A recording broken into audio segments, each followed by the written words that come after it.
بصوا لما ربك يعني يطلع زرع. شايفين؟ ها،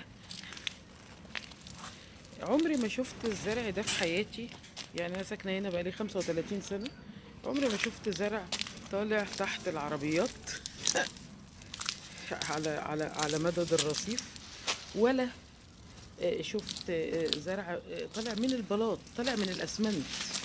يعني ده لما يطلع نقول عادي عادي، ليه؟ عشان ده تحت دون كحوض زرع. لكن اللي في الارض ده، ها، يعني بصوا طالع منين. طالع من الجبس والاسمنت والرمل بتاع يعني بجد سبحانك، مش هنقول غير كده.